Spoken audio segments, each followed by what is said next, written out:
Morning sir. Good morning sir. Good morning.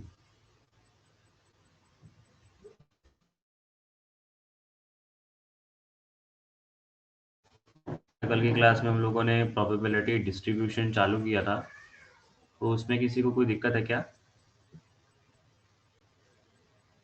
Probability distribution में देखिए, probability distribution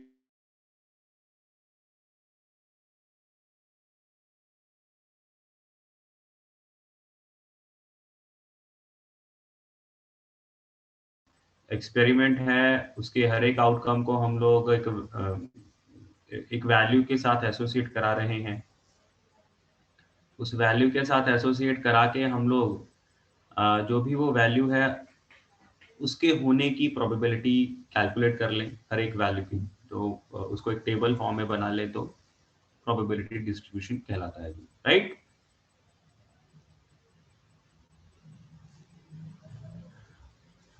अब हम लोग बात करेंगे मीन ऑफ रैंडम वैल्यू, कि जो रैंडम वेरिएबल हमने बनाया है उसकी अगर एवरेज वैल्यू निकालनी पड़े तो एवरेज क्या होगा?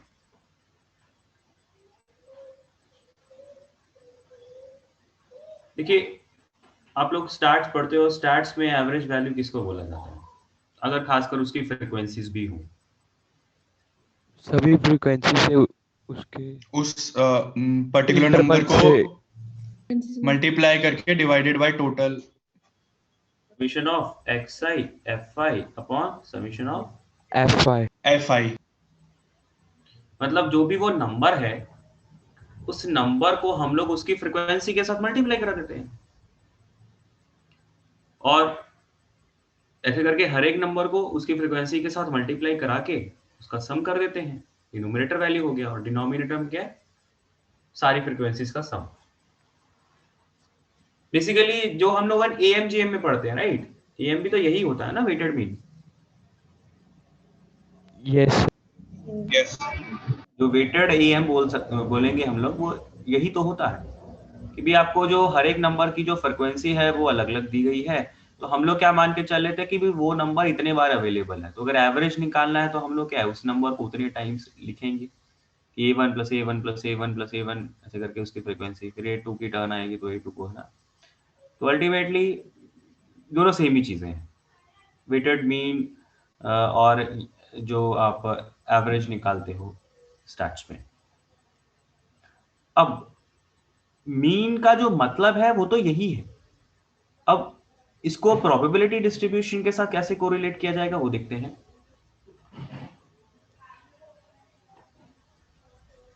देखिए, अगर मैं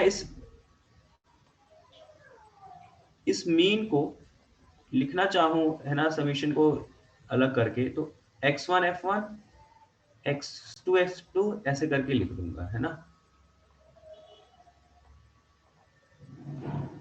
अब f1 upon f1 plus f2 till fn, ये क्या होगा? अगर मैं इसको देखना चाहूं तो ये क्या होगा? What is this? प्रोबेबिलिटी होगी Probability f1 के x1. Crore. Probability of x1, yes yes. कि अगर total f1 f1 plus f2 plus f3 से लेके टिल fn ये सारे नंबर्स प्रेजेंट हैं, तो उन सारे नंबरों में x1 कितने बारी अवेलेबल होगा? f1 टाइम्स अवेलेबल होगा, राइट? तो अगर f1 टाइम्स अवेलेबल है तो f1 upon that total value क्या हो गया जी? Probability of x1, right? तो इसीलिए हम लोग जो x, नॉर्मली मीन को x बार से डिनोट किया जाता है, तो x बार हमारा क्या हो जाता है in case of random variable? This is equals to p1 into x1 p2 into x2 p3 into x3 till pn into xn, that means x bar is equals to summation of pi xi। मतलब जो भी वो random variable है उस random variable को उसकी probability के साथ मल्टीप्लाई करा दो, और सबका समीशन करा दो तो वो आपको मीन वैल्यू रिप्रेजेंट करेगा। Clear? Yes, sir.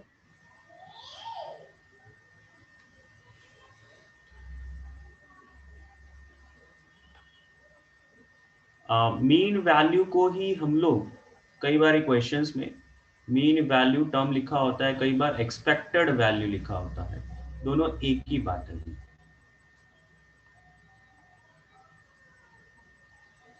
Expected value and mean value दोनों सेम है।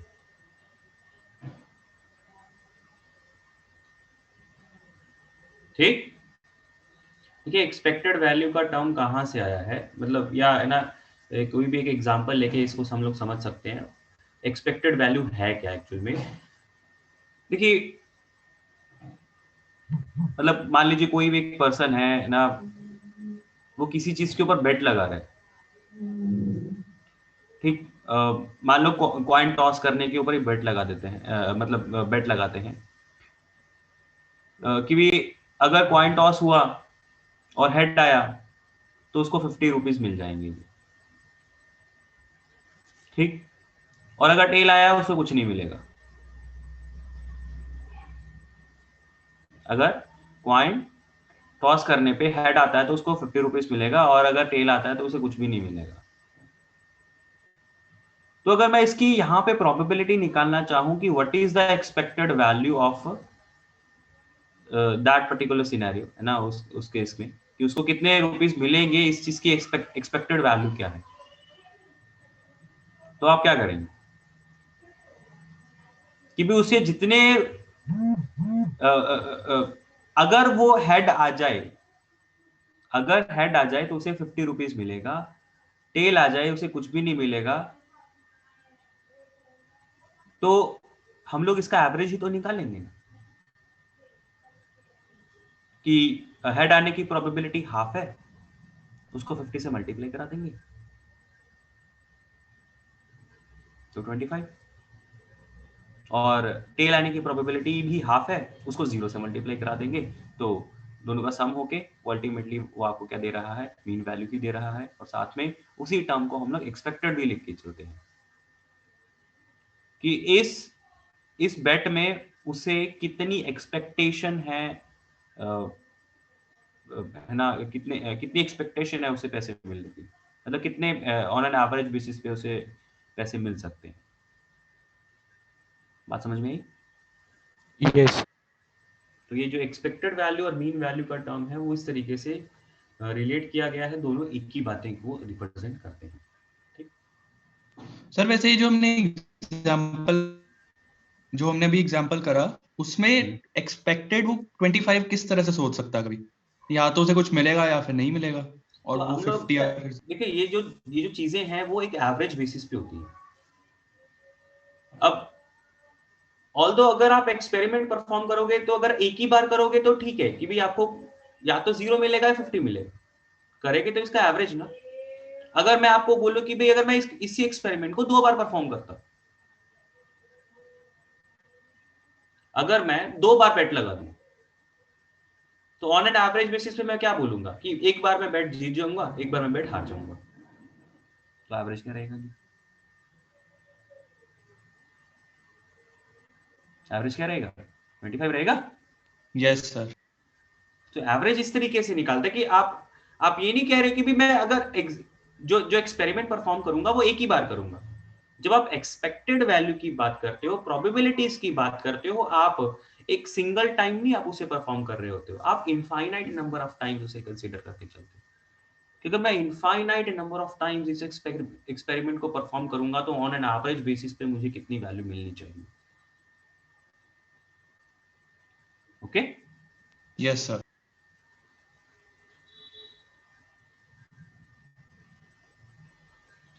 नेक्स्ट ये बात है जी मीन की। अब बात करेंगे वेरिएंस की।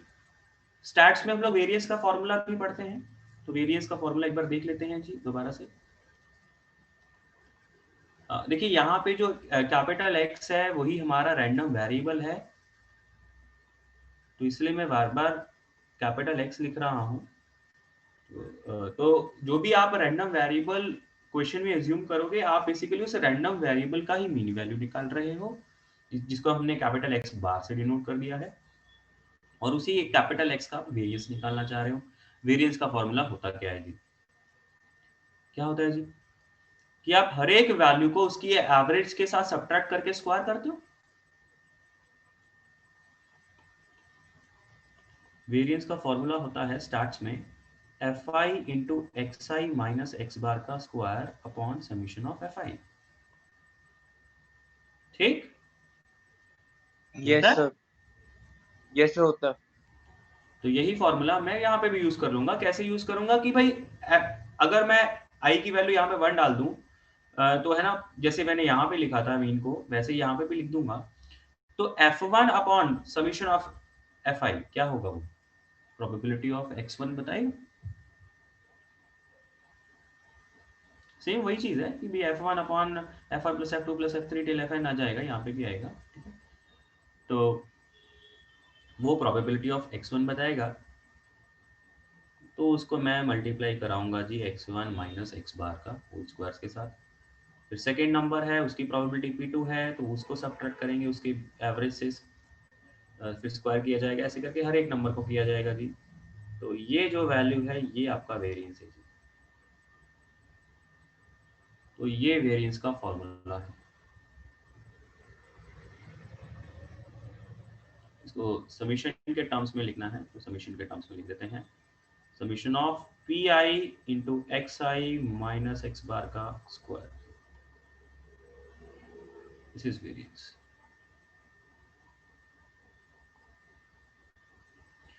वेरिएंस का एक फॉर्मूला बेटा ये है, एक फॉर्मूला हम लोग और पढ़ेंगे।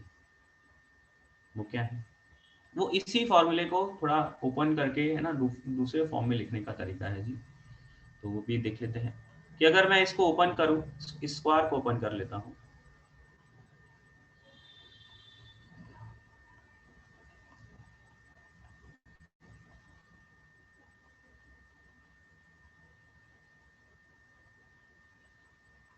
अब इन तीनों को अलग अलग कर दूंगा।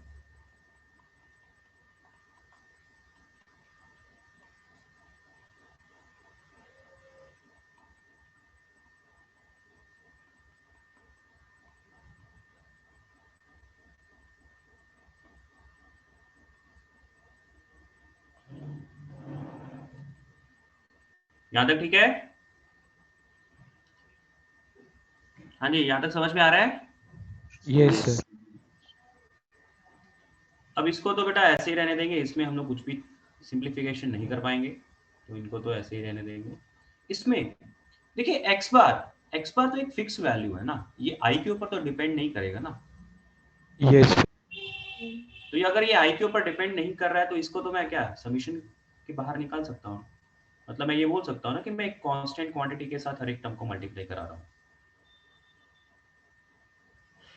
सिमिलरली यहाँ पे भी क्या है, ये बार भी बाहर निकल जाएगा।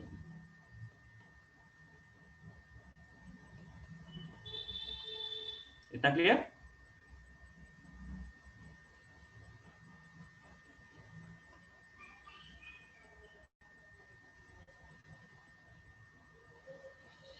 What is the summation of p आई? इसका फॉर्मूला क्या है, इसकी वैल्यू क्या है? 1 के बराबर है। ये तो 1 होता है ना, कल पढ़ा था हमने। यस रैंडम वेरिएबल की जितने भी टर्म्स होंगे उसके हर एक प्रोबेबिलिटी का सम कर देंगे तो 1 होगा। तो दिस इज 1। सर थोड़ा ऊपर कर दो स्क्रीन।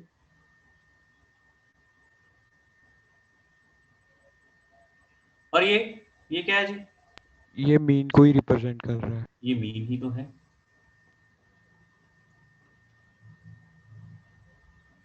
नेक्स्ट, तो नेट ये क्या बन के आ गया?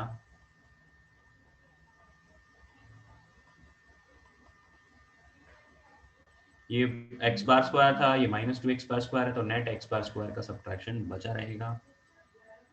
तो एक्स बार लिख दो या फिर समीशन के टर्म्स में ऐसा लिख दो, एक ही बात है जी।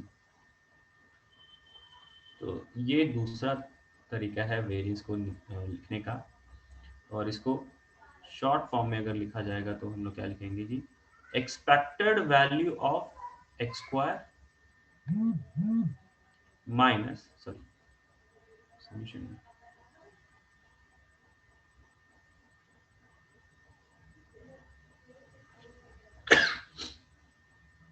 और ये है जी एक्सपेक्टेड वैल्यू ऑफ एक्स उसका होल स्क्वायर। सॉरी यहाँ पे समीशन में मुझे स्क्वायर लिखना था।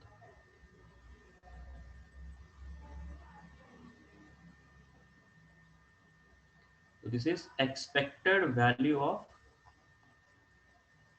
squares of random variable.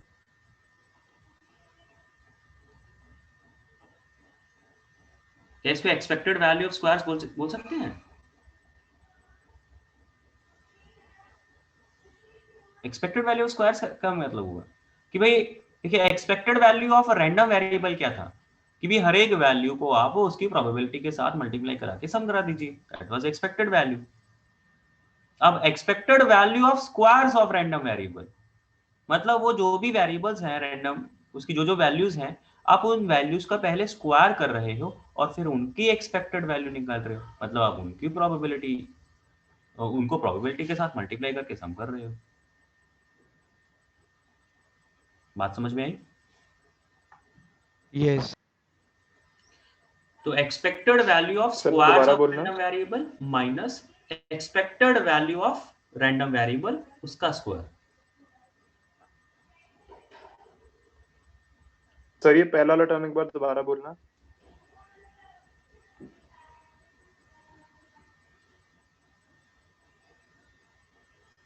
पहला वाला टर्म बेटा है expected value of squares of random variable. इसका मतलब क्या? देखिए हमने एक्सपेक्टेड वैल्यू किसको बोला था पहले तो ये समझो। किसे बोला था एक्सपेक्टेड वैल्यू? मीन को बोला था ना। मीन ही तो expected value. Yes sir, probability से मल्टीप्लाई। मतलब हर एक x की हर एक वैल्यू मतलब जो भी वो रैंडम वेरिएबल की वैल्यू है उस हर एक वैल्यू को उसकी प्रोबेबिलिटी के साथ मल्टीप्लाई करा के सम करा दो, that was the expected value. ठीक। Yes sir. तो यहां पे क्या कर रहे हैं जी कि हर एक नंबर का पहले स्क्वायर कर रहे हैं और फिर उसको उसकी प्रोबेबिलिटी के साथ मल्टीप्लाई करा रहे हैं और सम कर रहे हैं। इसका मतलब क्या हो गया कि हम लोग एक्सपेक्टेड वैल्यू किसकी निकाल रहे हैं या मीन वैल्यू किसकी निकाल रहे हैं? उनके स्क्वायर्स ठीक है की sir, mean random value variable के स्क्वायर। रैंडम वेरिएबल के स्क्वायर्स की मीन वैल्यू निकाल रहे हैं, राइट? तो यही हो गया meaning the expected value of squares of random variable. Okay yes sir. तो मीन का फॉर्मूला वेरियंस का फॉर्मूला याद रहेगा। वेरियंस के दो फॉर्मूले हैं जी, डिपेंडिंग अपॉन क्वेश्चन आपको यूज करना पड़ सकता है, किसी में पहला वाला किसी में दूसरा वाला। और मीन का तो सीधा सीधा फॉर्मूला है जी। और वेरियंस अगर आपको पता है तो बेटा स्टैंडर्ड डेविएशन। स्टैंडर्ड डेविएशन क्या होता है? Root of variance. Root of variance. तो स्टैंडर्ड डेविएशन के लिए अलग से कुछ पढ़ना नहीं है, सीधा सीधा यही है कि भाई वेरियंस जो आपने कैलकुलेट करा उसका रूट निकालना। अब करते हैं बेटा इसके ऊपर बेस्ड क्वेश्चंस।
करिए बेटा कैलकुलेट।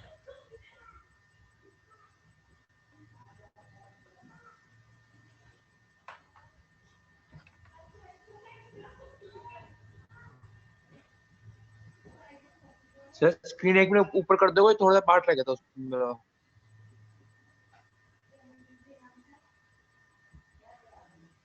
कहाँ पे? सर नीचे वाला पार्ट देखना है इसका, लास्ट वाला, यहाँ पे? थोड़ा और नीचे, थोड़ा और नीचे। यस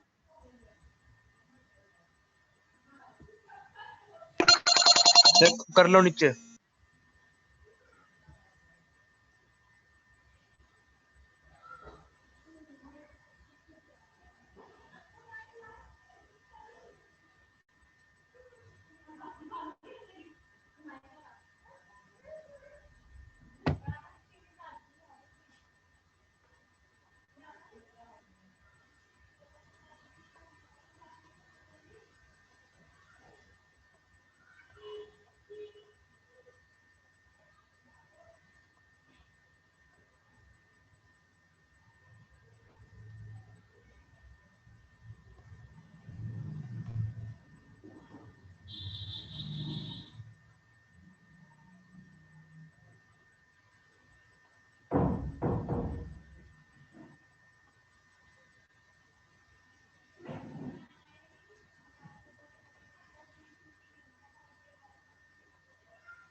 सर वो 6 के बाद क्या लिखा है? 6 बॉल्स सिर्फ? सिर्फ ब्लैक वॉल्स। फर्स्ट हो गया क्या? नहीं सर, क्वेश्चंस लिख लेता हूँ मैं पहले, उससे इजी रहता है।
सर पहले में मीन की वैल्यू 1/12 है। देखते हैं बेटा।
सबसे पहले तो प्रोबेबिलिटी डिस्ट्रीब्यूशन बनाया जाएगा, right?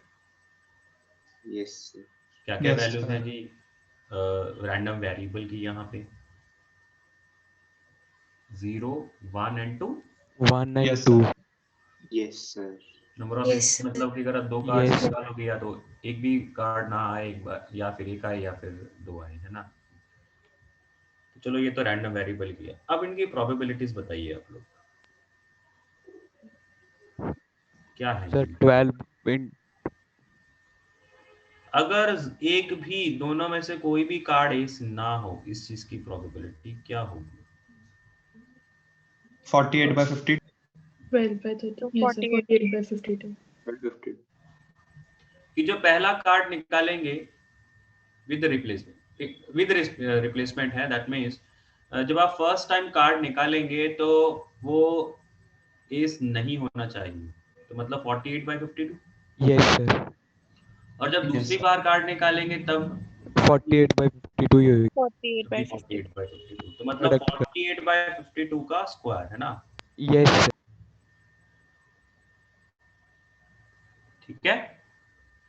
Yes sir. Yes. Yes sir. अब पहले चलो ये वाला सेकंड वाला केस कर लेते हैं ना। दो दो एक्स की वैल्यू 2 है, मतलब दोनों के दोनों एस हैं जी, उसकी प्रोबेबिलिटी क्या होगी? 4 by 4 by 52 52 का का whole. whole 52 square. का Whole square. Whole square. का होल स्क्वायर, है ना? Yes sir. Yes, sir. जो फर्स्ट अटेम्प्ट में आप कार्ड निकालो वो भी एस हो, जो सेकंड अटेम्प्ट में कार्ड निकालो वो भी एस हो, है ना? तो अब ये जो वैल्यू है, अगर आप डायरेक्टली कैलकुलेट करना चाहते हैं तो डायरेक्टली भी कर सकते हैं, अदरवाइज 1 में से सब्ट्रैक्ट करके भी कर सकते हैं। ओके, मान लीजिए आपको इसको निकालने में थोड़ी दिक्कत आ रही है, तो आप क्या कर सकते हो? आपको पता है सबका सम 1 होना है, तो इन दोनों के सम को 1 में से सब्ट्रैक्ट करके कर सकते हो आप। ठीक है, ऑप्शन है आपके पास। अदरवाइज अगर आप डायरेक्टली करना चाहते हो तो क्या होगा? अगर एक एस हो, इसका मतलब क्या है?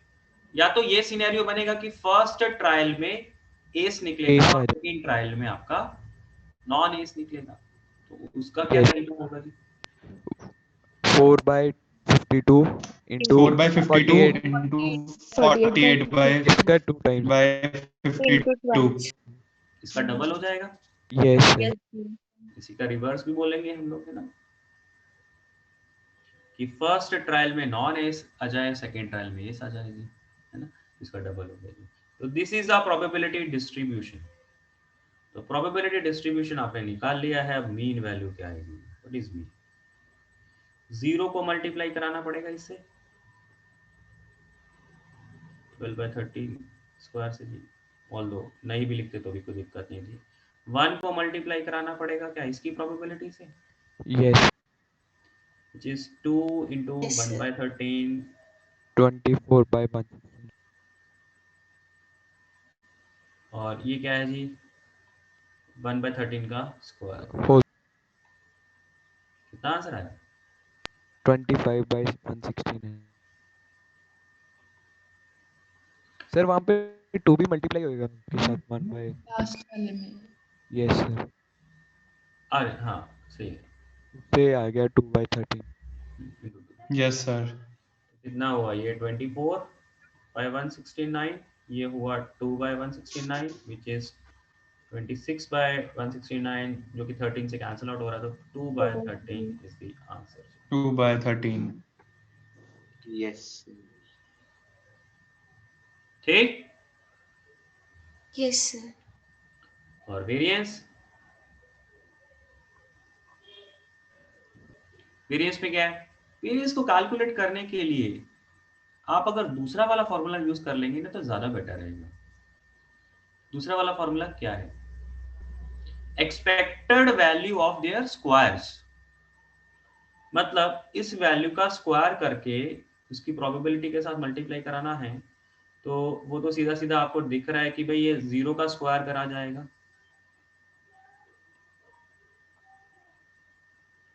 प्लस 1 का स्क्वायर किया जाएगा जी, इसकी प्रोबेबिलिटी तो 24/169 होनी ही है, प्लस इसकी वैल्यू का स्क्वायर किया जाएगा, रैंडम वेरिएबल की वैल्यू 2 है तो 2 का स्क्वायर हो जाएगा, और इसकी प्रोबेबिलिटी 1/169। ये है expected value of squares minus, minus क्या, माइनस मीन का स्क्वायर कर देंगे। मीन का मीन का स्क्वायर। मीन आप निकाल ही चुके हैं, तो 2/13 का स्क्वायर। तो इससे अगर आप करेंगे तो कैलकुलेशन आसान रहेगी। 24 अगर आप हर एक नंबर को सब्ट्रैक्ट करने जाएंगे तो लंबा चला जाएगा। बात समझ में आई कि वेरिएंस का पहला वाला फॉर्मूला अगर आप करने जाएंगे तो आपको क्या है, 0 में से 2/13 सब्ट्रैक्ट करना पड़ेगा, उसका स्क्वायर करेंगे जी, फिर 1 में से 2/13 सब्ट्रैक्ट करना पड़ेगा, उसका स्क्वायर करेंगे, फिर 2 में से 2/13 का स्क्वायर करना पड़ेगा, इस टाइप से करना पड़ेगा आपको। तो उसका कोई फायदा नहीं है, उसकी वजह आप इसे ऐसे करें, शॉर्ट रहेगा। तो यहाँ पे क्या है, ये 24 आ गया, 1 में 16 है, ये 4 आ गया, वो cancel out हो 28/169 हो गया जी, माइनस ये 4/169, तो नेट कितना रह गया, 24/160।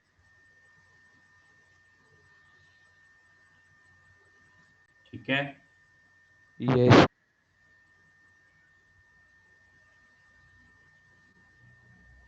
सबको समझ में आया है फर्स्ट का सोल्यूशन? सर, एक बार क्वेश्चन दिखाइए।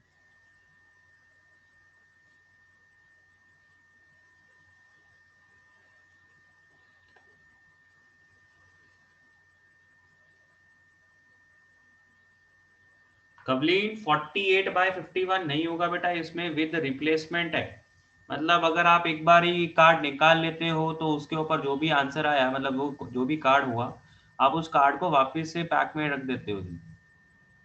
जब आप सेकेंड ट्रायल में भी कार्ड निकालोगे तो वो टोटल कंप्लीट 52 कार्ड्स ही होंगे।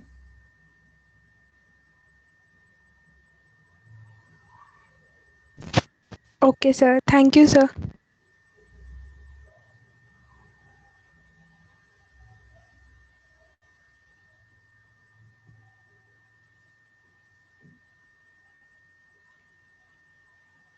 सेकेंड क्वेश्चन करिए सब लोग।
सेकेंड क्वेश्चन में रैंडम वेरिएबल्स की क्या क्या वैल्यूज होंगी?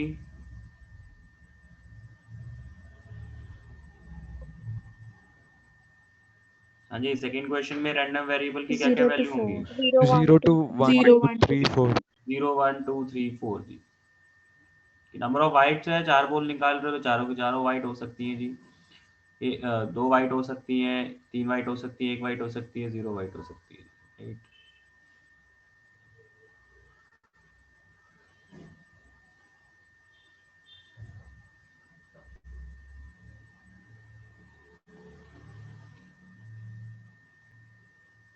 एक जो है वो 0 1 2 3 हम इनकी प्रोबेबिलिटीज निकालनी है। प्रोबेबिलिटी कैसे निकलेगी? सर 1 मिनट बस होने वाला ही। कोई बात नहीं, सर करेंगे। आप आंसर बता।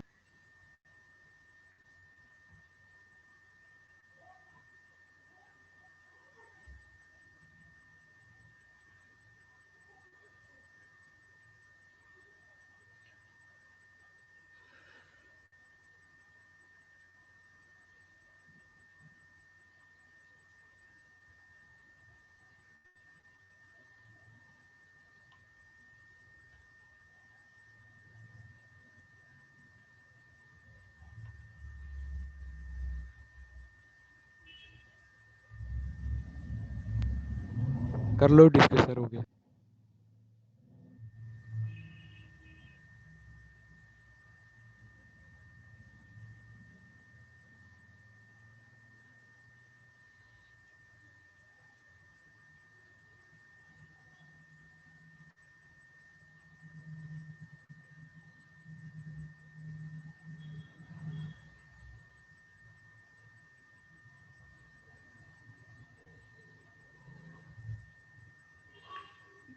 डिस्कस करें? सर इसमें वेरिएंस वगैरह तो निकालना ना? नहीं, इसमें पहला प्रोबेबिलिटी। तो प्रोबेबिलिटी डिस्ट्रीब्यूशन अगर आप बना लेते हो तो वेरिएंस मीन वगैरह है ना निकालना उतना टफ नहीं है, राइट? मेन चीज तो यही है, टेबल बनाना है। यस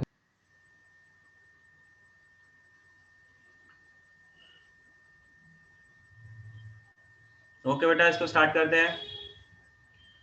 अगर एक भी व्हाइट बॉल ना निकले, इसका मतलब क्या है? चारों की चारों बॉल्स आपकी कौन सी वाली होंगी? ब्लैक वाली। ब्लैक वाली होंगी। दैट मींस 6c4 फेवरेबल हो गए। 6c4 10C4 upon 10C4. 10C4 okay. ये जो Yes, sir. छह ब्लैक बॉल्स अवेलेबल हैं, उन उन उन सिर्फ आप उन्हीं में से सिलेक्ट कर सकते हो और कोई ऑप्शन है नहीं आपके पास। That is favourable. तो टोटल तो 10c4 हो गई, 10 बॉल से अवेलेबल है, कोई भी चार निकल जाए। ओके, सेकंड सिनेरियो जिसमें एक व्हाइट बॉल निकलेगा जी, इसका मतलब क्या हो गया? 4C 4C1 into 62 4C1 into 6C3. 6C3 divided by 10C4 next 4C2. 4C2 into 62 6C2 upon 10C4 next 4C3 even upon 6C1 10C4 10C4 next 4C4 upon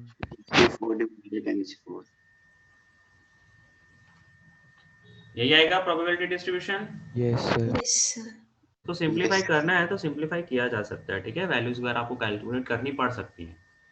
मतलब मैं अभी फिलहाल इसको सी के टर्म्स में छोड़ रहा हूँ, लेकिन आपको अगर बोर्ड्स में ऐसा कुछ आता है, एक सेकेंड, बोर्ड्स में तो प्रोबेबिलिटी डिस्ट्रीब्यूशन खत्म अभी हटा दिया है। बोर्ड्स में तो खैर बेस थ्योरम तक ही है अभी तो, है ना।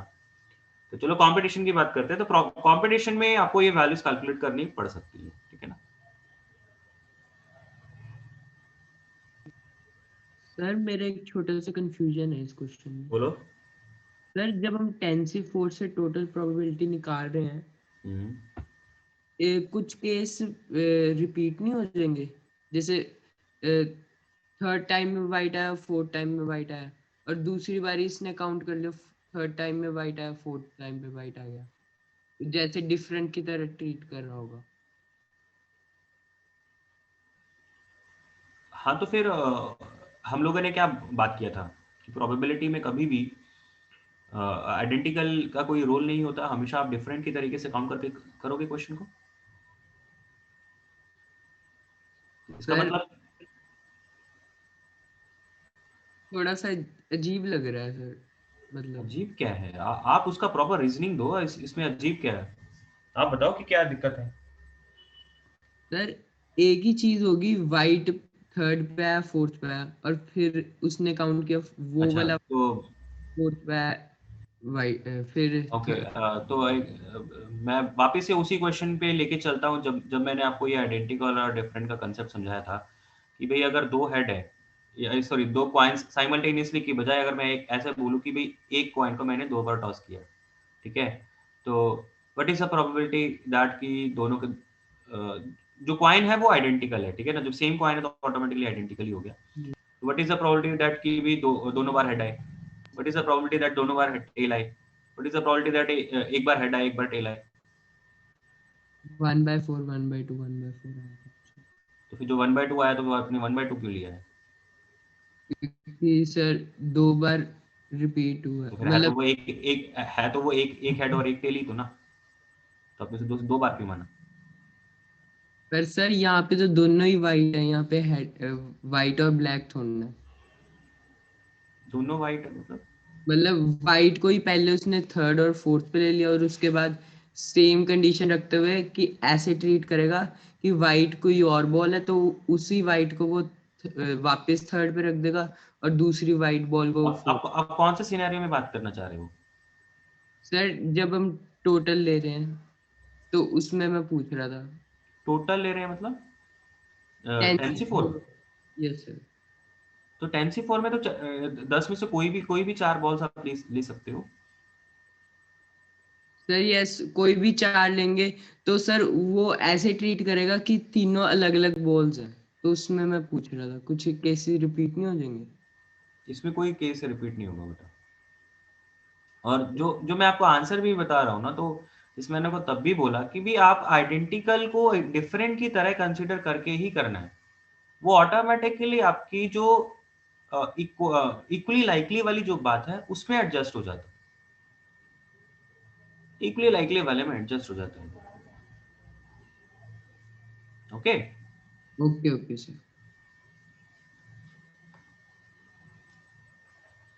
तो अगर आपका टोटल में वो दिक्कत आ रहा है तो आपका तो उसमें भी तो दिक्कत आना ही चाहिए ना, फिर न्यूमरेटर में क्यों नहीं? वो भी तो एक ही बात है।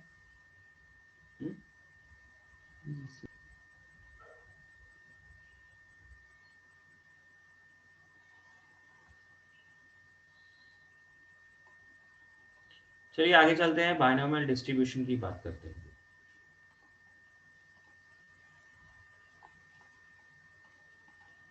देखिए अभी हमने प्रोबेबिलिटी डिस्ट्रीब्यूशन की बात करी, जिसमें हमने एक रैंडम वेरिएबल बनाया और उसकी जो जो भी वैल्यूज पॉसिबल हैं उस वैल्यूज के कॉरस्पॉन्डिंग उनकी प्रोबेबिलिटीज कैलकुलेट करा।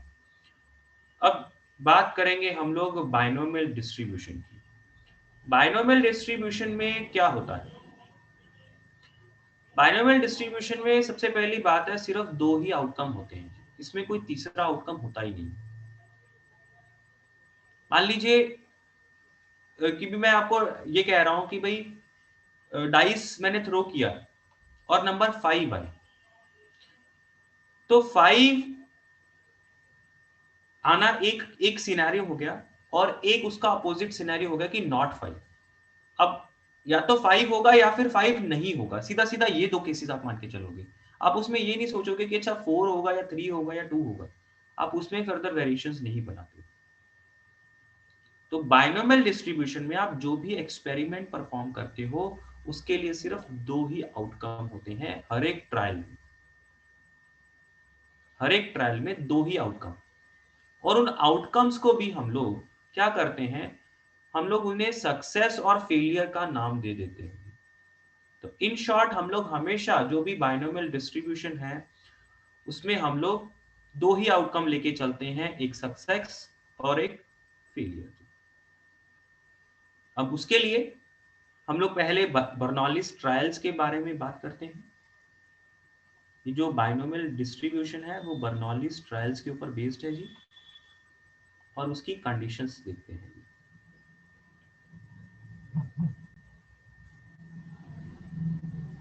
बर्नौलीज ट्रायल्स के लिए कंडीशन क्या है?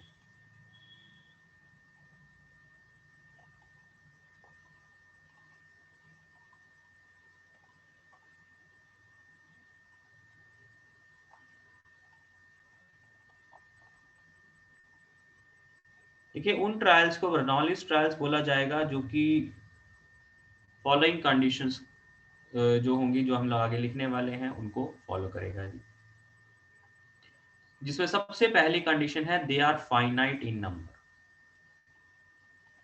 जो भी नंबर ऑफ ट्रायल्स हम लोग करेंगे वो फाइनाइट होने चाहिए।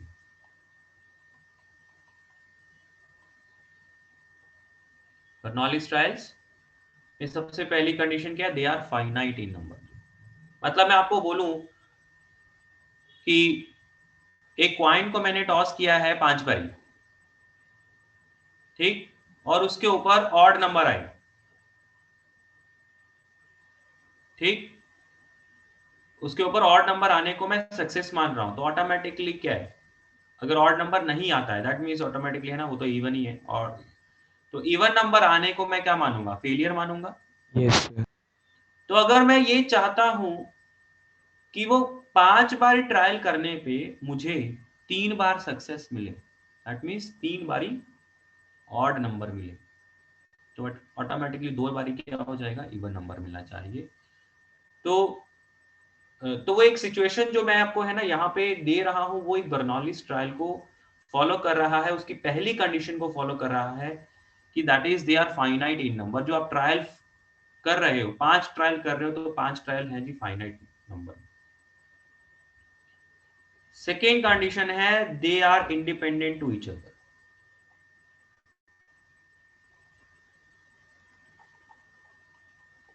दे are independent to each other का मतलब क्या है कि भी हर एक ट्रायल करने पे आपकी जो प्रोबेबिलिटी है वो सेम, मतलब उनका आपस में कोई कंडीशन नहीं है, आपस में कोई है ना डिपेंडेंसी नहीं है कि भी मान लो फर्स्ट ट्रायल में आपका सक्सेस आया तो सेकेंड ट्रायल का में सक्सेस होगी या फेलियर होगा उसके ऊपर कोई इंपैक्ट नहीं जाएगा। फर्स्ट ट्रायल की सक्सेस पे या फेलियर पे सेकेंड ट्रायल के सक्सेस या फेलियर पे कोई इंपैक्ट ना हो, that is they are independent to each other. हर एक ट्रायल इंडिपेंडेंट है जी। तो जैसे ये क्वाइन वाला जो हमने टॉस की बात कर रहे हैं, अगर सॉरी डाइस को टॉस करने की बात कर रहे हैं, तो उसमें अगर ऑड नंबर आए या इवन नंबर आए, तो फर्स्ट ट्रायल में अगर ऑड आ जाता है तो सेकेंड ट्रायल में ऑड होगा कि इवन होगा उसके ऊपर कोई इंपैक्ट नहीं होगा जी उसका, right.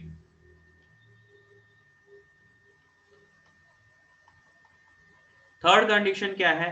Each trial has 2 outcomes.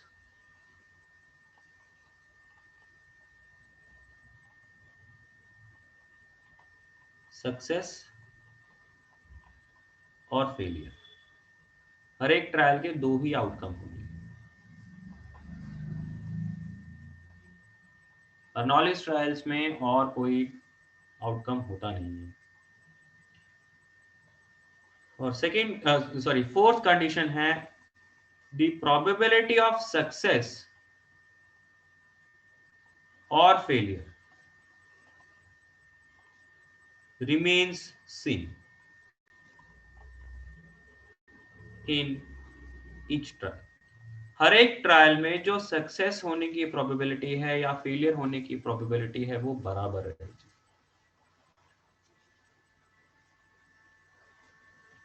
ये 4 कंडीशंस अगर फॉलो होंगी तो बर्नौलीज ट्रायल्स बोला जाए।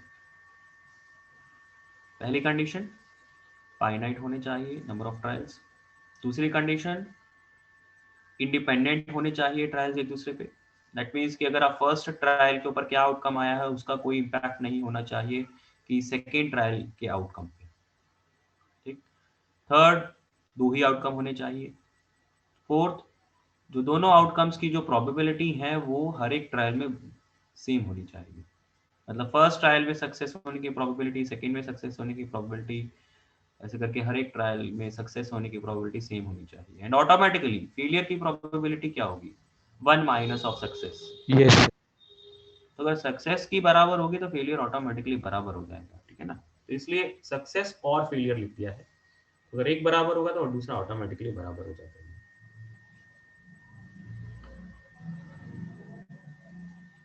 तो जो बाइनोमियल डिस्ट्रीब्यूशन हम लोग डिस्कस करते हैं बेटा, वो होता है वो बर्नौलीज ट्रायल्स के ऊपर ही बेस्ड है। बर्नौलीज ट्रायल्स के लिए ही अप्लाई होता है। अब इसमें हम लोग एक थ्योरम लिखेंगे बाइनोमियल डिस्ट्रीब्यूशन के लिए।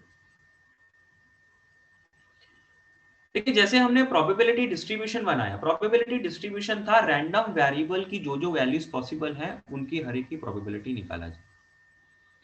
तो यहाँ पे बाइनोमियल डिस्ट्रीब्यूशन में हम लोग क्या करते हैं, हम लोग सक्सेस की प्रोबेबिलिटी का डिस्ट्रीब्यूशन निकालते हैं। मतलब क्या कि अगर मैं 5 बार ट्रायल करता हूं तो कितने बार सक्सेस मिलेगी उसका हम लोग वैल्यू निकाल लेंगे, मतलब उसका पूरा का पूरा टेबल बना लेंगे। तो कितने बार सक्सेस मिलेगी जी? सक्सेस 0 बार भी मिल सकती है, 1 टाइम भी मिल सकती है, 2 टाइम्स भी मिल सकती है, 3 टाइम्स भी हो सकती है, 4 0 से 5 तक जाए। 5 टाइम्स भी हो सकती है। तो यहाँ पे जो नंबर ऑफ सक्सेस है ना, हमेशा रैंडम वेरिएबल उस नंबर ऑफ सक्सेस से ही कनेक्टेड होता है, इसमें और कोई कनेक्शन नहीं होता। जैसे प्रोबेबिलिटी डिस्ट्रीब्यूशन में तो रैंडम वेरिएबल को हम लोग अपनी मर्जी के साथ जिससे भी कनेक्ट कराना चाहें करा सकते हैं। ऑल्दो क्वेश्चन हमने ऐसे ही कराए हैं, number of ACs, number of cards, है ना, इसी टाइप के। लेकिन रैंडम वेरिएबल में फिर भी हमारे पास ऐसे ऑप्शंस हैं कि भाई हम लोग कुछ अलग वैल्यूज को है ना एसोसिएट करा दें कि अगर हेड आए तो 100 के साथ एसोसिएट कराया, टेल आए तो 50 के साथ एसोसिएट कराया। तो उसमें प्रोबेबिलिटी डिस्ट्रीब्यूशन में हमारे पास वो चॉइस है। लेकिन बाइनोमियल डिस्ट्रीब्यूशन में आपके पास रैंडम वेरिएबल की सिर्फ और सिर्फ एक ही चॉइस है, that is the number of success. तो बाइनोमियल डिस्ट्रीब्यूशन जो होता है वो हमेशा नंबर ऑफ सक्सेस का ही डिस्ट्रीब्यूशन होता है। तो उसमें हम लोग x की वैल्यूज का पहले टेबल बना लेते हैं, फिर उसकी प्रोबेबिलिटी निकालेंगे। तो यहाँ पे भी हम लोग उसको कैलकुलेट करेंगे जी।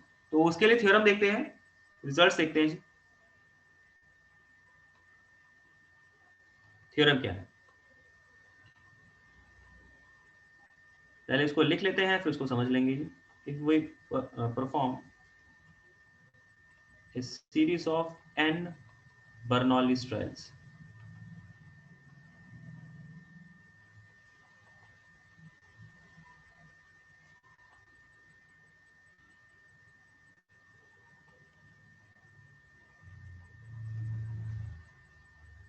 such that for each trial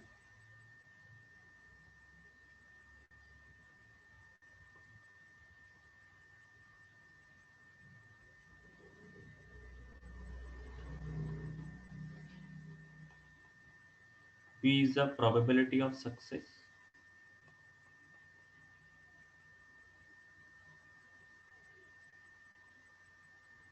and Q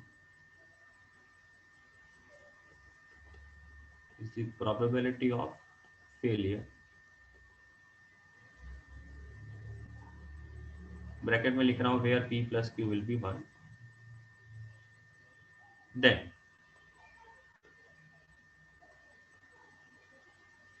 the probability of R success in n trials is given by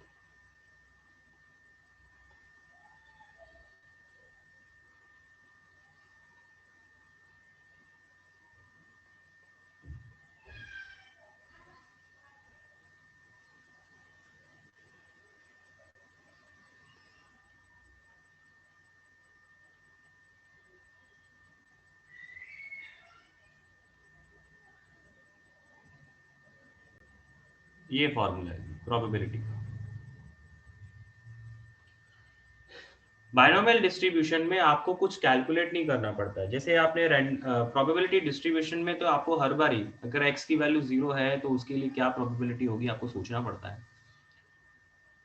या x की वैल्यू 1 होगी तो उसके लिए प्रोबेबिलिटी क्या होगी, आपको है ना सब अपने तरीके से कैलकुलेट करना पड़ता है। लेकिन बाइनोमियल डिस्ट्रीब्यूशन में आपको प्रोबेबिलिटी का फॉर्मूला सीधा सीधा दिया है। आपने सीधा सीधा ये फॉर्मूला याद रखना है, और अगर आपको ये फॉर्मूला याद है तो आप बाइनोमियल डिस्ट्रीब्यूशन पूरा का पूरा लगा पाएंगे, मतलब टेबल बना पाएंगे। ये फॉर्मूला आया कहाँ से वो एक बार देख लेते हैं। देखिए आपको बोला गया है कि अगर आप n टाइम्स ट्रायल कर रहे हो तो r टाइम्स सक्सेस मिले तो इसकी क्या प्रोबेबिलिटी होगी। कोई एक एग्जांपल ले लेते हैं। मान लीजिए भाई कि भी मैंने 5 बार डाइस को थ्रो किया और 3 बारी ऑड आए, इस चीज की क्या प्रोबेबिलिटी होगी।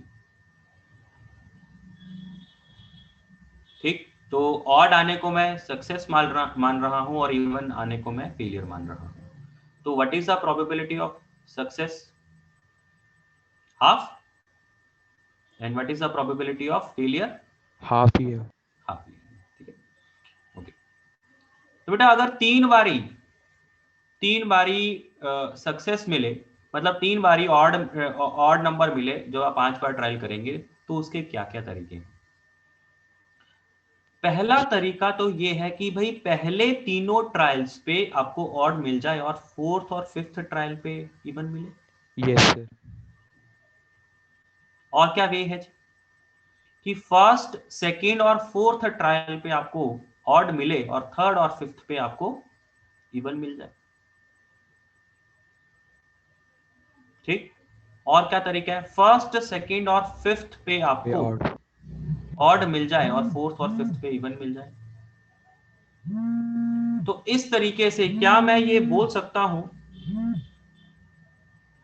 कि भाई मुझे 5 बार ट्रायल करना है तो मुझे उनमें से किन्हीं 3 ट्रायल्स का सिलेक्शन करना है जिसपे मुझे ऑड नंबर चाहिए, सक्सेस चाहिए। 5 में से कोई 3 का सिलेक्शन ही तो करना हो गया।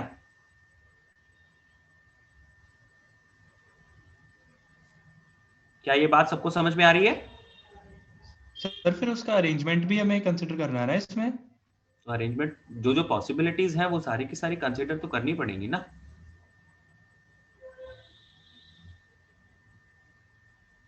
पांच बार ट्रायल करेंगे, 3 बार सक्सेस मिलेगी, तो इसके लिए जो वेज पॉसिबल है वो सारे के सारे देखने पड़ेंगे ना। आप ये तो नहीं बोल सकते ना कि भी मुझे पहले तीनों बारी में ही ऑड मिल जाए, सक्सेस मिल जाए, that is the only way. बात समझ में आई? Yes sir. That means 5 times अगर आप ट्रायल कर रहे हो, 3 टाइम्स आपको सक्सेस चाहिए, इसका मतलब है आपको 5 ट्रायल में से 3 सक्सेस की प्लेसिंग करनी है जी, उनको फिल करना है। कौन सी 3 प्लेसेस में मैं सक्सेस को बिठा सकता हूं? 5C3। Yes sir. तो जब मैं n और r लिख रहा हूं तो यहाँ पे मैं क्या बोलूंगा कि अगर n ट्रायल्स करने हैं और r सक्सेस चाहिए, इसका मतलब मुझे n ट्रायल्स में से r सक्सेस फिल करनी है जी। तो मतलब n में से r पोजीशंस का सिलेक्शन। तो NCR उसकी वजह से आया है। Yes sir. Yes sir.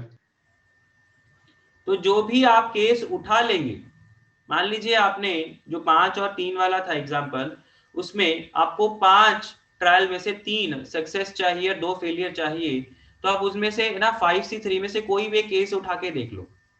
मान लीजिए आपने पहले तीनों पे आपको अब सक्सेस चाहिए और 4th और 5th पे फेलियर चाहिए, तो उस केस की प्रोबेबिलिटी क्या होगी कि पहले तीनों पे सक्सेस मिले और आगे के दोनों पे फेलियर मिले। क्या होगी जी प्रोबेबिलिटी उसकी कि फर्स्ट ट्रायल में सक्सेस मिले, मतलब उसकी प्रोबेबिलिटी P, सेकेंड ट्रायल में सक्सेस मिले प्रोबेबिलिटी P, थर्ड ट्रायल में सक्सेस मिले मतलब प्रोबेबिलिटी P। तो 3 बार सक्सेस मिलने चाहिए, तो इसका मतलब क्या है? उसकी प्रोबेबिलिटी का cube. Yes sir. 4th trial में आपको फेलियर मिलना चाहिए, मतलब क्यूब। 5th ट्रायल में फेलियर मिलना चाहिए क्यूब, तो वो क्यू कितने बार ही आएगा? 2 टाइम्स आएगा। तो अगर जनरलाइज में करेंगे तो ये बातें क्या बन गई जी? P की पावर R इंटू Q की power N minus R। Yes yes sir. कि अगर आपको N ट्रायल्स आपने परफॉर्म किए हैं, उनमें अगर R टाइम्स आपको सक्सेस मिल रही, तो इसकी क्या प्रोबेबिलिटी होगी? हम लोग क्या बोलेंगे कि सबसे पहली बात यह है कि इसके नंबर ऑफ वेज हैं जी NCR, और उस हर एक वे की अगर आप प्रोबेबिलिटी निकालेंगे तो क्या होगा कि क्योंकि P R टाइम्स सक्सेस चाहिए, मतलब वो P R टाइम्स आएगा तो P की पावर में R आ जाएगा जी, और फेलियर आपका N-R टाइम्स होगा तो इसकी वजह से Q की पावर N-R आ जाएगी। ओके,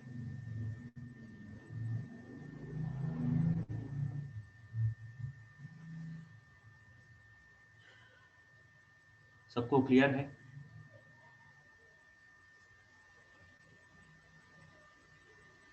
सबको ये फॉर्मूला समझ में आया है कि कैसे बनाया है जी? Yes.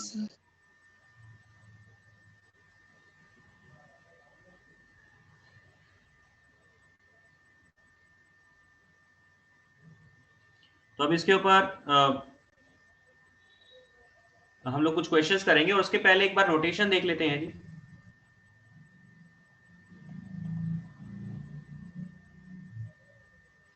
देखिए, बाइनोमियल डिस्ट्रीब्यूशन के लिए जो नोटेशन लगता है वो B का लगता है, और कई बार शॉर्ट वे में हम आपको ऐसे लिखा होता है।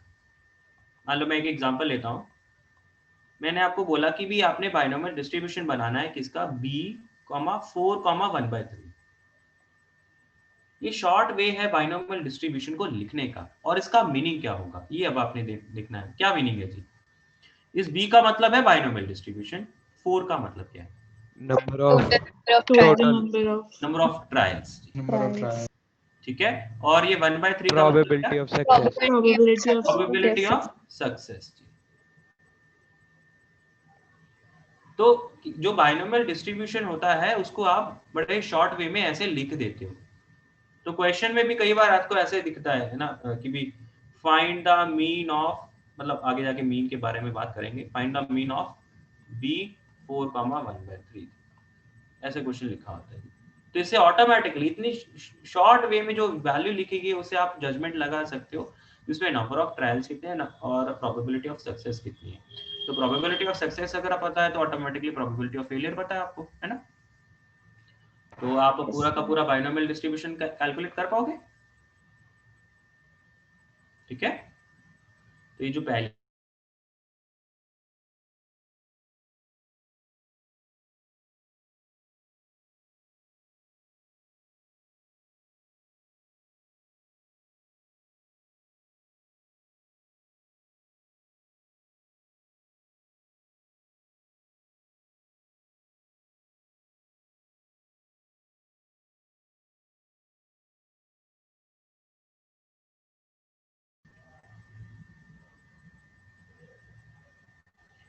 अब इसमें मीन का फॉर्मूला एक बार देख लेते हैं और वेरिएंस का फॉर्मूला देख लेते हैं।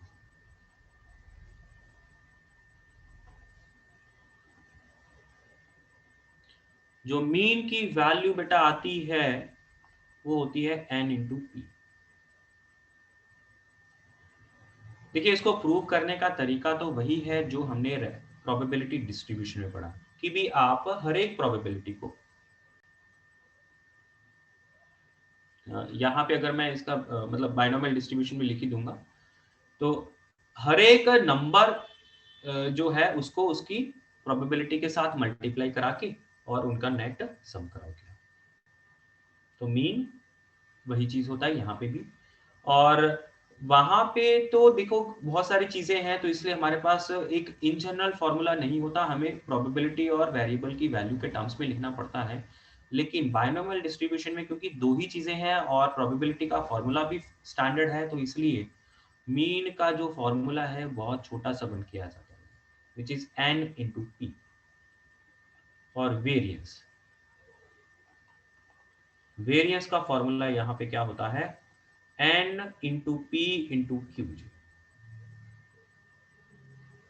तो बाइनोमियल डिस्ट्रीब्यूशन में मीन और वेरिएंस के डायरेक्ट फॉर्मूले आपके पास हैं।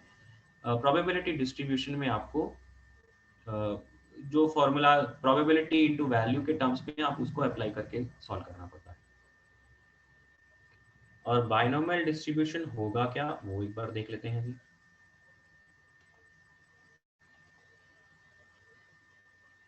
बाइनोमियल डिस्ट्रीब्यूशन हमेशा नंबर ऑफ सक्सेस के ऊपर होता है, तो x की वैल्यू 0 हो सकती है, 1 हो सकती है, 2 हो सकती है, ऐसे करके अगर n ट्रायल्स किए गए हैं तो n तक हो सकती है। तो what is their probability? 0 success मिले इसका मतलब क्या है? nc0 इंटू क्यू की पावर और n आएगा। 1 सक्सेस मिले तो इसका मतलब क्या है? nc1 इंटू p की Into power P 1 into q की power n n minus minus 1.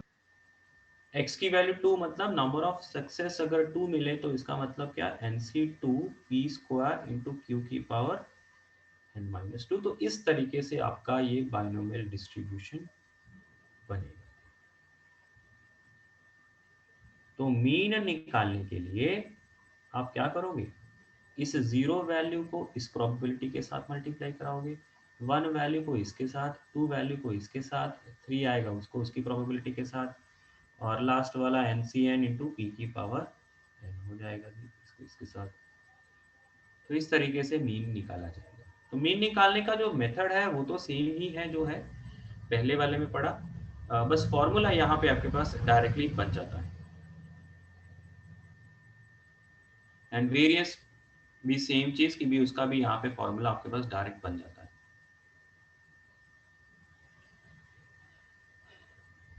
Okay sir हाँ जी, सर जब हमने वो वाला फॉर्मूला करा था P probability of x is equals to r, तो जब आपने उसमें एग्जांपल दिया था हमें, तो जब हमने सक्सेस, हमने पता चल गया कि मतलब हमने मान लिया कि हमें 3 बार हमें सक्सेस चाहिए, और हमें ये भी पता है कि अलग अलग केसेस पे सक्सेस आएगा, तो जो उनकी अरेंजमेंट होगी उसके लिए भी तो हमें फैक्टोरियल, उसके रिस्पेक्टिव फैक्टोरियल से मल्टीप्लाई करना चाहिए। ये फैक्टोरियल के साथ मल्टीप्लिकेशन नहीं होगा ना, तो जो अरेंजमेंट है वो अरेंजमेंट ऑटोमेटिकली उसी में आ जा रहा है ना, एनसीआर में आ जा रहा है ना।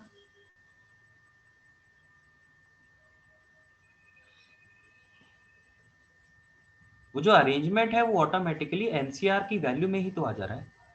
आप इसको ऐसे बोल सकते हो कि आपके पास 3s हैं जी और 2f है, तो ये 5 प्लेसेस पे इन्हें फिलअप करना है। कितने तरीके से करोगे? 5 factorial upon 3 factorial 2 factorial, right? Yes sir. तो ये एक्चुअल में ये 5 फैक्टोरियल अपॉन 3 फैक्टोरियल 2 फैक्टोरियल क्या है? 5c3 बोल दो या 5c2 बोल दो, एक ही बात होती है। तो एनसीआर अल्टीमेटली है ये कि आपके पास n टोटल नंबर्स हैं, आपने उन्हें n टोटल नंबर्स को रीअरेंज कराना है जिसमें r आइडेंटिकल है और n माइनस r आइडेंटिकल है।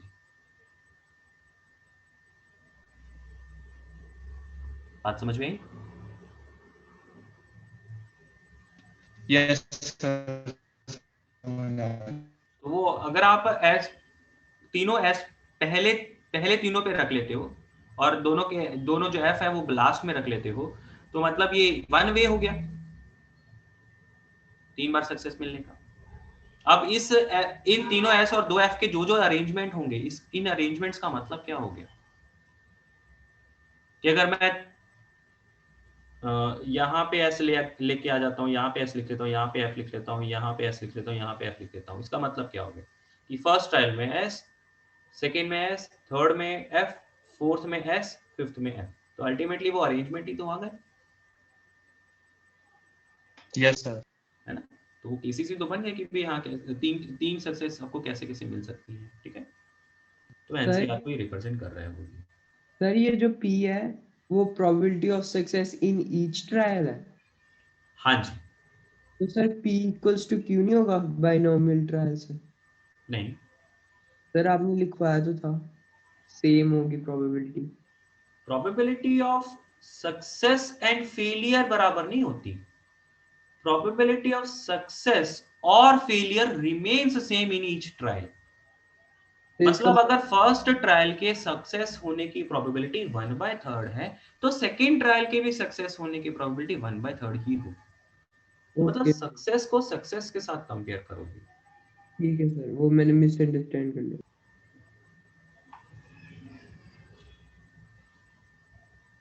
ठीक, अब इनके ऊपर बेस्ड क्वेश्चंस करते हैं बेटा।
हाँ जी बेटा, फर्स्ट क्वेश्चन।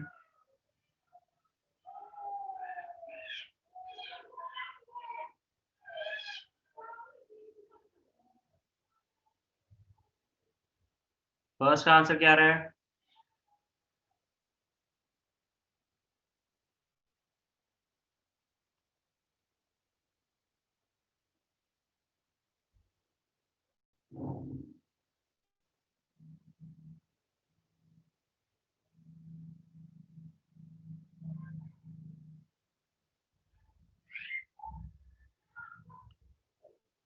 सब लोग रिस्पॉन्ड करिए, फर्स्ट का आंसर क्या आ रहा है? क्या नहीं हुआ अभी तक?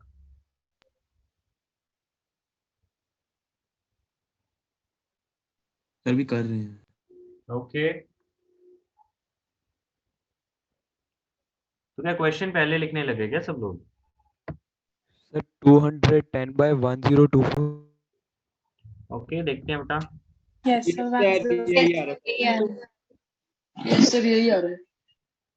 ओके,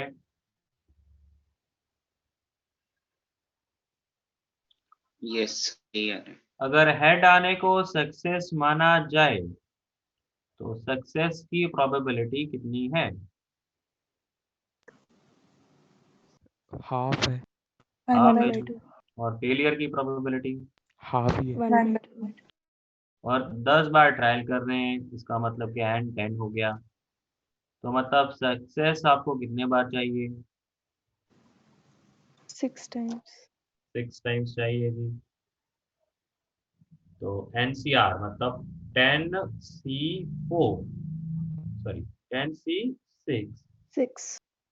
इंटू हाफ, मतलब P की power R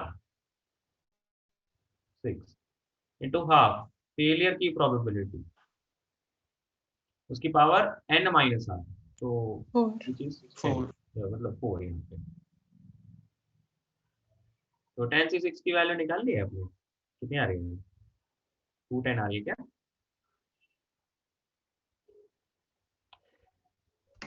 Yes, sir. 210. Yes, sir. 210. Okay.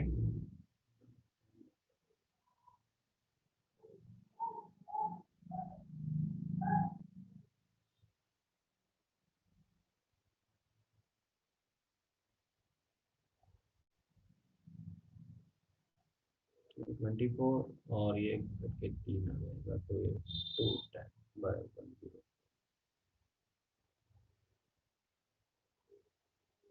Okay,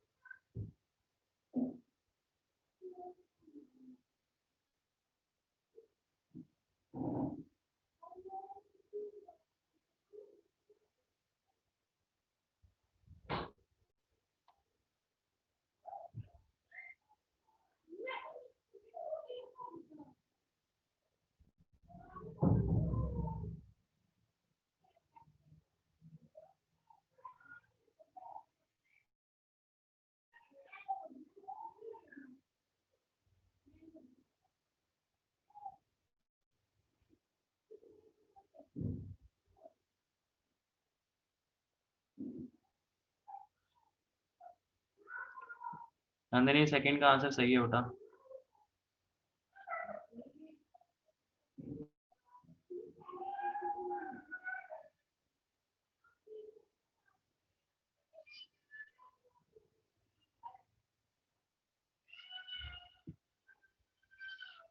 दानिशा second का आंसर गलत है।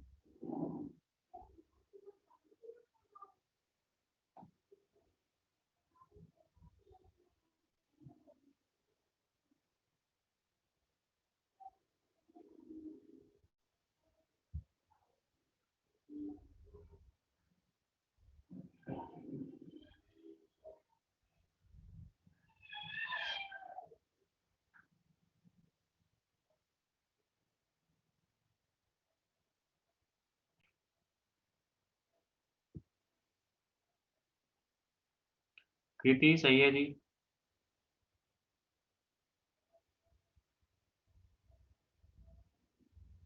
दिया सही है।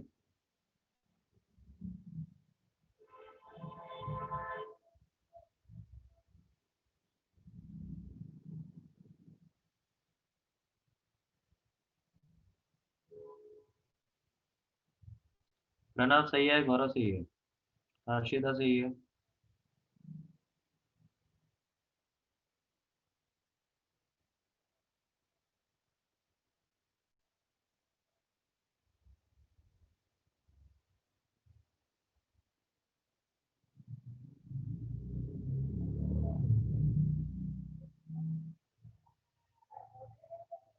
मन्यत गलत है। सर हाफ है अगले का। लिखते हैं बेटा। रजत सही है, दानिश सही है।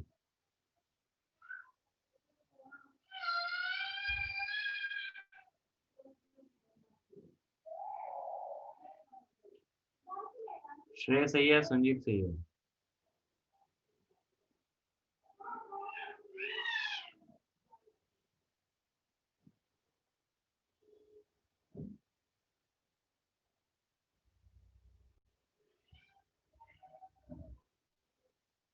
आर्यन सही है जी।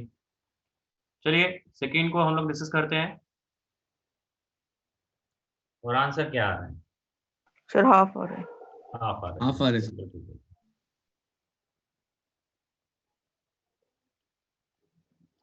देखिए इसमें आपको बोला गया कि भी 7 टाइम्स डाइस थ्रो हो रहा है, तो what is the probability that odd number appears. सबसे पहली बात, ऑड नंबर आने को हम लोग सक्सेस मानेंगे तो ऑटोमेटिकली हेड इवन नंबर आने को फेलियर मान लेंगे। तो what is the probability of success? Half. Half. Half. P half कर लिख लिया जी, क्यू भी हाफ कर लिया। ओके, नंबर ऑफ ट्रायल्स तो n है ही, मतलब 7 है ही, n की वैल्यू 7 है जी। तो find the probability that odd number turns up at least 4 times. At least 4 times का मतलब क्या है कि जो आपको सक्सेस चाहिए वो 4 टाइम्स भी हो सकती है, मतलब r की वैल्यू 4 भी हो सकती है। अगर 5 बार ये ऑड आ जाएगा दैट मीन्स 5 बार सक्सेस मिल जाएगी, आप उस वाला केस वो वाला केस भी कंसिडर करोगे। 6 बार सक्सेस मिल जाएगी, वो वाला केस भी कंसिडर करोगे। 7 वाला केस सक्सेस मिल जाएगी तो वो भी केस कंसिडर करोगे। तो आर के लिए यहाँ पे एटलीस्ट वाला वर्ड यूज हो रहा है, तो इस वजह से आर के लिए एक सिंगल वैल्यू नहीं है। आर 4 5 6 7 ये 4 वैल्यू, तो इनकी प्रोबेबिलिटीज का आपको सम करना पड़ेगा। तो क्या होगा जी total formula, total probability NCR मतलब 7C4 इंटू हाफ की पावर 4 इंटू हाफ की पावर प्लस 7C5। जब आप R5 लेंगे तो प्रोबेबिलिटी ऑफ सक्सेस की पावर 5, प्रोबेबिलिटी ऑफ फेलियर की पावर प्लस 7C6। सक्सेस आप 6 टाइम्स ले रहे हो, मतलब हाफ की पावर 6 इंटू हाफ की power 1 plus 7C7 which means R is 7, that means 7 times ही आप सक्सेस कंसिडर कर रहे हो, दैट मीन्स हाफ की पावर 7 हो जाएगा। तो इन सब में आप देख रहे हो कि भी हाफ की पावर 7 सब में कॉमन है जी, वो बाहर ही आ जाएगा। And 7C4 7C5 7C6 7C7 इन सब का नेट सम होगा बेटा 2 की पावर 6।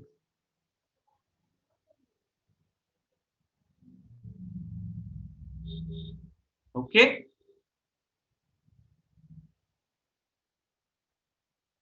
ये बन रहा है। Yes sir. Yes. Third question करिए।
श्रेय आपका आंसर गलत है थर्ड का, रितीश गलत है, अर्शिता गलत है जी, सुनजीत सही है जी।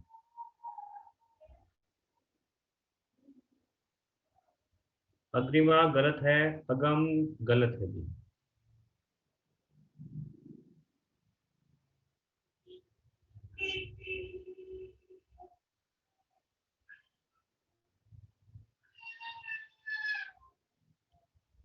श्रेय अब सही है।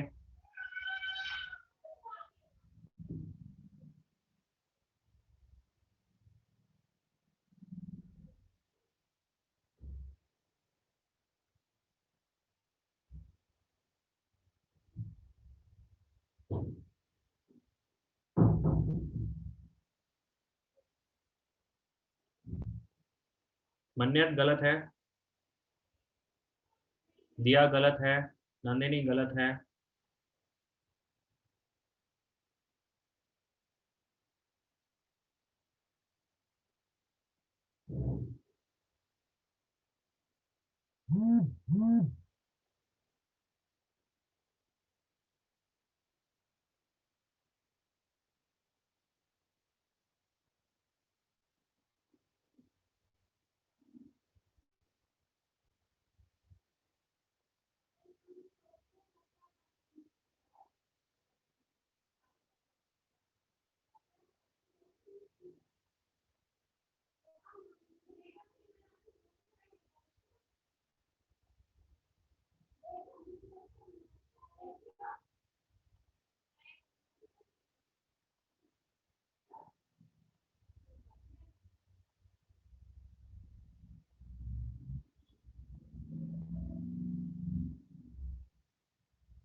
मन्यत अब ठीक है, आर्यन गलत है, अग्रिमा गलत है,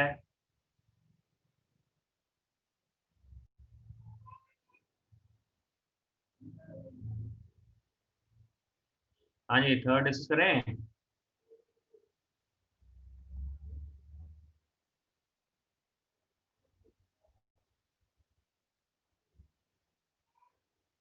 थर्ड डिस्कस करें।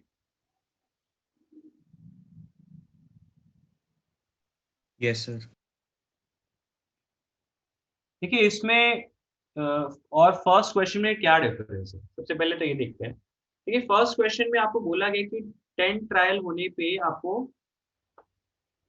ठीक है एक सेकेंड, इसमें 6 है ना, चलो थोड़ा सा इसमें मतलब चेंजेस क्या है, चलो फर्स्ट के साथ डायरेक्टली कंपेयर नहीं करते हैं क्योंकि उसमें 6 सेट था। खैर आपको इसमें ये बोला गया है कि जब आप बार बार कॉइन को टॉस कर रहे हो तो जब 10th ट्रायल होगा तो 10th ट्रायल में आपको 4th हेड मिलेगा। इसका मतलब है कि आपका 10th ट्रायल में तो हेड ही मिल रहा है, 10th ट्रायल में तो हेड चाहिए ही चाहिए, तो उसके लिए आपके पास और कोई वे नहीं। उसके पहले जो 9 ट्रायल्स होंगे उनमें आपको फिर कितने हेड मिलने चाहिए? 3 मिलने चाहिए, वो किसी भी वे से रीअरेंज हो सकते हैं। तो कई लोगों ने जैसे इसमें भी आंसर 210/1024 दिया है, तो वो 210/1024 कैसे आ रहा है? आप ये कह रहे हो कि भाई जो 10 ट्रायल में 4 हेड आने चाहिए, अगर वो चारों के चारों हेड पहले चारों ट्रायल्स में आ गए और आगे के 6 ट्रायल्स में आपको टेल आए, तो वो वाला केस थोड़ी कंसिडर होगा, ठीक है ना, वो वाला केस नहीं कंसिडर करना आपने। आपको जो 10th ट्रायल में हेड मिलना जरूरी है और वो हेड चौथी बारी होना चाहिए। इसका मतलब है कि आपके पहले जो 9 ट्रायल्स थे उनमें 3 हेड आपको मिलने चाहिए थे, वो आपस में किसी भी वे से रीअरेंज हो सकते हैं। उनमें ऐसा हो सकता है कि भी पहले तीनों ट्रायल्स में आपका हेड आ गया और आगे के 6 ट्रायल्स में आपके टेल आ गया और 10वां ट्रायल में फिर से हेड आ गया। तो अरेंजमेंट के हिसाब से आपका जो वैल्यू यहाँ पे बनेगी वो क्या होगी कि पहले 9 ट्रायल्स में आपको 3 हेड मिलने चाहिए, तो 9C3 अगर हेड आने को सक्सेस माना जाए तो नंबर ऑफ ट्रायल्स 9 है, सक्सेस आपको 3 बार ही चाहिए और सक्सेस आने की प्रोबेबिलिटी हाफ है जी, तो हाफ का क्यूब हो गया।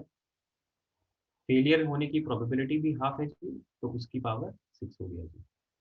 तो ये इस चीज की प्रोबेबिलिटी है कि भाई पहले 9 ट्रायल्स में आपको 3 हेड मिल जाएंगे इनटू हाफ, कि जो 10वां ट्रायल होगा उसमें भी तो हेड आना जरूरी है। अगर 10वें हेड में टेल आ गया तो फिर भी तो वो केस नहीं बनेगा ना।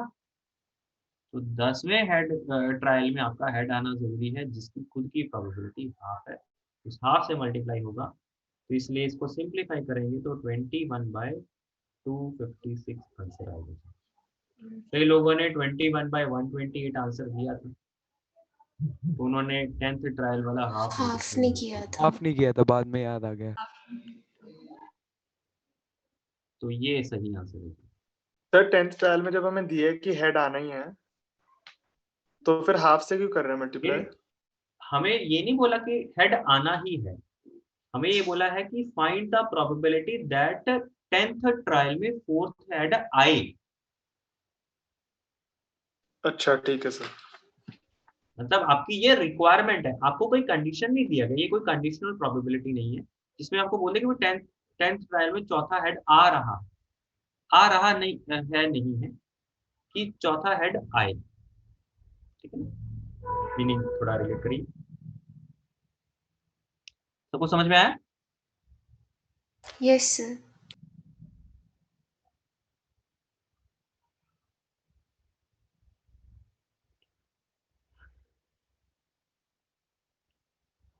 फोर्स करिए जी। ओके, ऑलरेडी टाइम वैसे हो गया है, तो इसको हम लोग नेक्स्ट क्लास में डिस्कस कर लेंगे, राइट।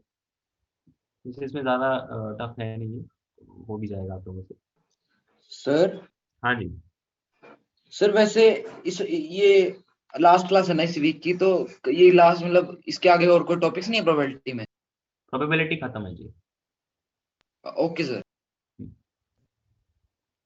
एक्सक्यूज मी हाँ जी, सर, आपका वो नंबर नहीं मिला कहीं से भी। आप मैं आपको मैसेज कर देता हूँ। Yes, thank you.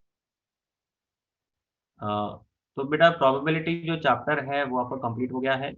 अब नेक्स्ट वीक में हम लोग जो आपके छोटे छोटे टॉपिक्स बचे हैं, जैसे कि लीनियर प्रोग्रामिंग हो गया, या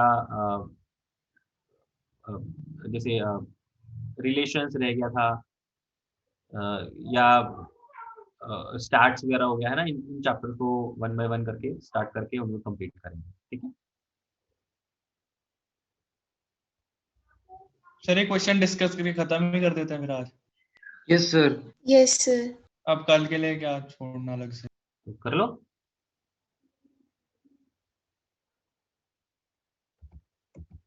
करो फिर, अटेम्प्ट करो सब लोग।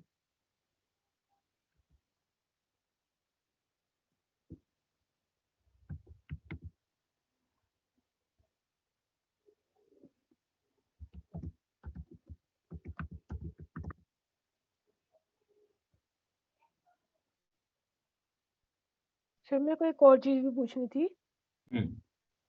सर बेस थ्योरम को आइडेंटिफाई कैसे करते हैं? सर ये क्वेश्चन मतलब बेस थ्योरम का है, वो नहीं समझ में आया। बेस थ्योरम में आइडेंटिफाई कैसे करते हैं सर, इसमें बेस थ्योरम लगनी है या नहीं लगनी? क्वेश्चन की प्रैक्टिस ही पता चलेगा बेटा इसमें। तो आप थोड़ा सा उसको ऐसे रिलेट करोगे, मतलब नॉर्मली क्वेश्चन में इट इज गिवन दैट, मतलब आपको एक कंडीशन तो दे ही दी गई होगी, एक सिचुएशन तो दे ही दी गई होगी कि ये तो डेफिनेटली अचीव हो रहा है। तो इट इज गिवन दैट वाले सिनेरियो में क्या होता है कि है ना, कई बार वो कंडीशनल प्रोबेबिलिटी का क्वेश्चन होता है, कई बार वो बेस थ्योरम का क्वेश्चन होता है, तो वो थोड़ा आपको क्वेश्चन की प्रैक्टिस से ज्यादा पता लगेगा। Okay sir. ठीक है।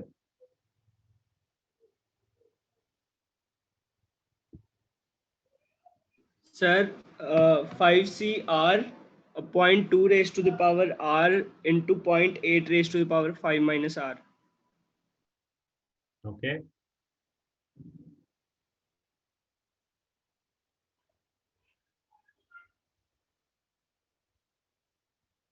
ठीक है, आप इसका डिस्ट्रीब्यूशन तो निकाल ही लोगे, मेन चीज यहाँ पे क्या है, प्रोबेबिलिटी ऑफ सक्सेस और फेलियर मिल जाएगी। Yes sir. Binomial distribution calculate करने के लिए आपको क्या क्या चीजें चाहिए होती है, नंबर ऑफ ट्रायल्स, एन की वैल्यू चाहिए होती है, आर तो 0 से लेकर 5 तक वेरी कराना होता है, जब पूरा का पूरा डिस्ट्रीब्यूशन कैलकुलेट कराना है, मतलब कैलकुलेट करना है, तब तो आर को 0 से लेकर 5 तक सारी वैल्यूज लेना है, तो आर की कोई फिक्स वैल्यू नहीं होती। फिर आता है पी और क्यू, पी और क्यू में आपस में रिलेशन आती है, उनका सम 1 होगा ही होगा।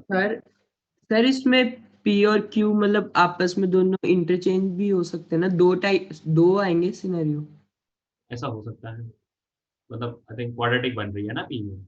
यस यस सर, क्वाड्रेटिक बन रही है। हो सकता है।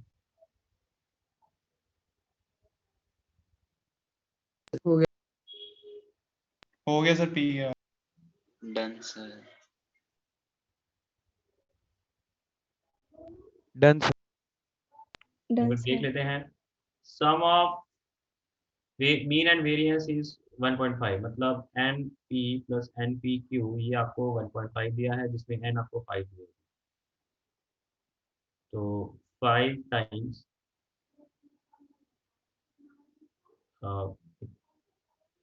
इस पी को पी रहने देते, क्यू को 1 माइनस पी लिख लेते हैं, राइट। तो अब ये क्वाड्रेटिक बनाएंगे हम लोग, ये पी मतलब 2p minus p square equals to 1.5 को 5 से डिवाइड करेंगे तो कितना आएगा, 0.36। 0.36। तो P square minus 2p plus 0.36 आ गया है। अब पी की यहाँ पे क्वाड्रेटिक का फॉर्मूला लगा के रूट्स निकालें,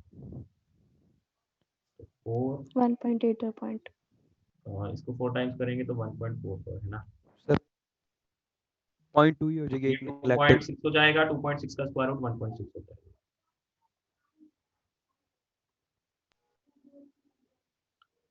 तो यहाँ पे ऑल्दो पी की वैल्यूज तो 2 तो आएंगी, लेकिन कंसीडर तो एक ही होगी ना।